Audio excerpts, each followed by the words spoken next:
I'm Gianni Navarro, and this is your Fox 10 News Now update. In the news this morning, funeral services happening today for Mobile City Council President and fourth-generation minister Lavon Manzi. A viewing will be held at St. Joseph Missionary Baptist Church, where Manzi was a pastor. Beginning at 10 a.m., his funeral and procession to Pinecrest Cemetery will follow. Manzi's family is asking that all flowers, cards, and gifts be sent to Smalls Mortuary on South Broad Street. The 38-year-old died unexpectedly Sunday. New details coming out about a kidnapping case in Mobile. The suspect, 34-year-old Morris Linson Jr., in court for a bond hearing. Linson's bond being set just below $40,000. This after detectives say video shows Linson kidnapping Raina Tapia from the parking lot of Troubadour's Country Saloon. He's also charged with breaking and entering a vehicle. Detective Brian Johnson testified during the hearing and says another video shows Linson and Tapia in his vehicle on the campus of the University of South Alabama, then him leaving her in the bed of another truck. Now, if bond is met, Linson will have to wear an ankle monitor. His arraignment is set for Tuesday. Earlier this week, Troubadours decided to change its age requirement for entry into the club. All customers must now be at least 21 years old to enter. It was 18 before. Another convicted felon on the Fed's radar for a phony Paycheck Protection Program loan. Leroy Jackson appearing in federal court. He's accused of making up a business to get more than $20,000 in COVID-19 money.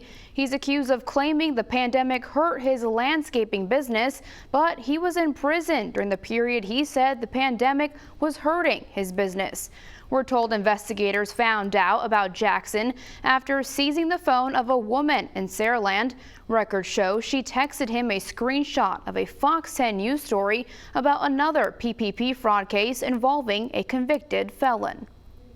Alabama struggling to fill orders for monoclonal antibody doses. Health experts say this is a life-saving treatment that uses lab-generated proteins to fight off COVID-19 infections.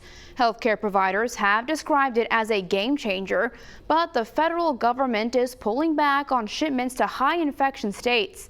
Monoclonal antibody treatments can be highly effective at preventing COVID-19 infections from getting worse, but experts say you've got to act fast. If you get too sick, it's too late for those treatments to work. That's why state health officials were troubled when the federal government said it was changing the way these doses are ordered. Starting this week, providers have to send requests to the Alabama Department of Public Health, which then will place the order. Alabama State Health Officer Dr. Scott Harris says the department got requests totaling 19,000 doses, but only received less than 7,000. We have had about 3 times as many requests for monoclonals as Alabama is going to have this week. So it is a scarce resource. There's not enough to go around. Dr. Harris says the department's pharmacy staff has been working hard to make sure the providers who need the medicine the most get it.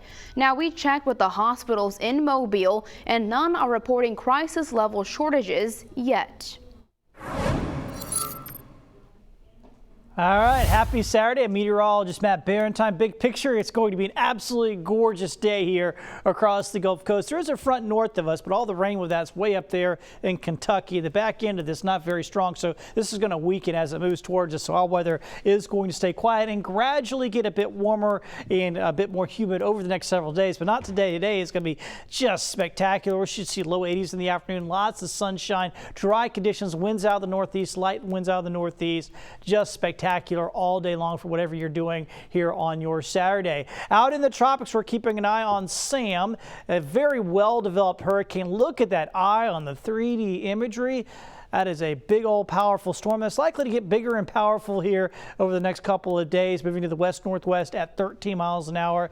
Even in 5 days, though, it's still not even It's still way out to sea, so we got plenty of time to watch this. This one looks to be a one that will curve back out to sea. Bermuda is definitely going to have to keep a very close eye on it. Folks on the East Coast likely have to keep a bit of an eye on it, but Gulf not going to be worried about it coming into the Gulf. We also got Teresa headed up towards North Atlantic. We got another system here off of Africa that could develop, but that's so far out there. There's no worries for us at this point. The local waters here across the Gulf of Mexico and the Caribbean are perfectly quiet, so that's good to say. We got beautiful weather to enjoy over the next week. Oh, just absolutely gorgeous. We will see a warming trend. We'll get up into the mid-80s, but the good news is we don't go past that and head up into the 90s. We're going to be looking at mid-80s and kind of stopping there. It'll also get a bit more humid over time, but not enough to create any showers. Looks like we'll have a dry run of things as we wrap up September and head towards October at the end of the week there.